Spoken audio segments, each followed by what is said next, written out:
দুপুরের বেঁচে যাওয়া ভাত ফেলে দেবেন চিন্তা নেই। আজকে কিন্তু আপনাদের চলে দেখাবো দারুণ একটা রেসিপি, যেটা খেতেও খুব সুস্বাদু। বাড়ির কিছু উপকরণ দিয়ে বানানো হবে আজকের এই সম্পূর্ণ রেসিপিটা। পুরো এগ ফ্রাইড রাইসকেও কিন্তু সম্পূর্ণ হার মানিয়ে দেবে।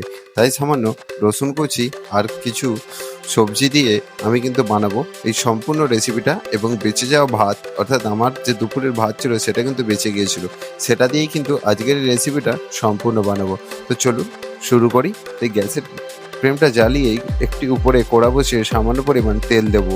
তেল দিয়ে আপনাদের কিছু মশলা এখানে দিতে হবে, অর্থাৎ কিছু ফোড়ন দিতে হবে। তাই আমি প্রথমে দিয়ে দিয়েছিলাম ডিম ভেজে নিয়েছিলাম। যে প্রথম প্রসেস, আপনারা কিন্তু এখানে ডিমটা ভেজে নেবেন। যার মধ্যে কিন্তু কোনো রকম লবণও দেব না, লবণটা আপনারা স্কিপ করেই যাবেন।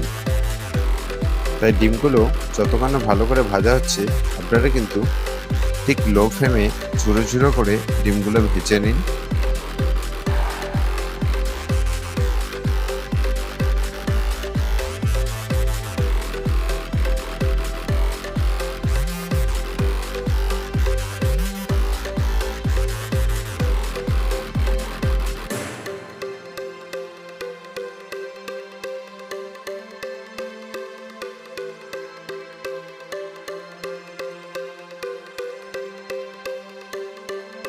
ডিম দুটি ঝুড়ো ঝুড়ো করে ভেজে এবার একটি পাত্রে তুলে নিন এবং ওই একই কড়াইতে আবারও দিয়ে দিন সামান্য পরিমাণ সাদা তেল।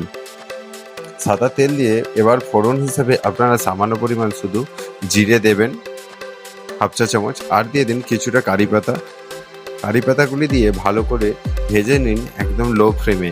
এবার ওপর থেকে দিয়ে দিন রসুন কুচি, দিয়ে একটু ফ্রাই করে নিয়ে উপর থেকে দিয়ে দেবো পেঁয়াজ কুচি। এরপরে একে একে সমস্ত সবজি দিয়ে ভালো করে ফ্রাই করতে থাকুন। এর মধ্যে আমি দিয়েছি ক্যাপসিকাম আর গাজর, আর কোনো রকম সবজি আমি এখানে ইউজ করিনি। এবং সটে করার জন্য সামান্য পরিমাণ এখানে লবণ দেব এবং উপর থেকে দিয়ে দেবো টমেটো কুচি। কুচিয়ে রাখা টমেটোগুলি ভালো করে নেড়ে নিন এবং হালকা এর মশলার, অর্থাৎ যে সবজির মধ্যে যে জলটা থাকে সেটা যেন বেরিয়ে যায় সেই মতো ফ্রাই করবেন। খুব বেশি ডিপ ফ্রাই করার দরকার নেই। হালকা ফ্রাই করলে যেটি দেখতে এবং খেতেও খুব সুস্বাদু হয়। এবার উপর থেকে আমি এখানে সামান্য পরিমাণ হলুদের গুঁড়ো দেব আর ভেজে রাখা ডিমগুলো এর মধ্যে দিয়ে হালকা নেড়ে নেব। আর অবশ্যই কিন্তু সামান্য পরিমাণ চিনি দিতে ভুলবেন না। চিনি দিলে খাবারের টেস্ট আরও সুন্দর এবং কালারটাও খুব সুন্দর আসে।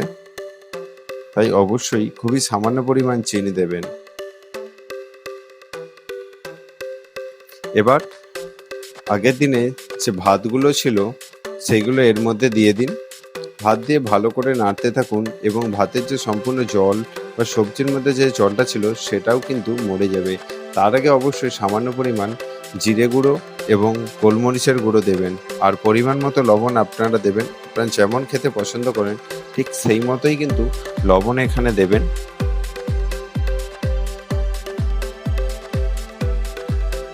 লবণটি দেওয়া হয়ে গেলে এবার ভাতগুলি ভালো করে তুলে নাড়িয়ে নিন। দেখুন একদম জলটা মরে গিয়েছে এবং দেখতে ফ্রাইড রাইসের থেকেও কম কিছু না, যেটি খেতে খুবই সুস্বাদু। রাতের ডিনার বা দুপুরের লাঞ্চ দুটোই কিন্তু পারফেক্ট জমে যাবে। যে কোনো সবজি বা এমনিও আপনারা খেতে পারেন। চলুন আজকের রেসিপিটা এই পর্যন্ত। দেখা হচ্ছে আপনাদের সাথে পরবর্তী একটি নতুন রেসিপি নিয়ে। শুভঙ্কর কিচেন ভিডিওটা দেখার জন্য অনেক ধন্যবাদ।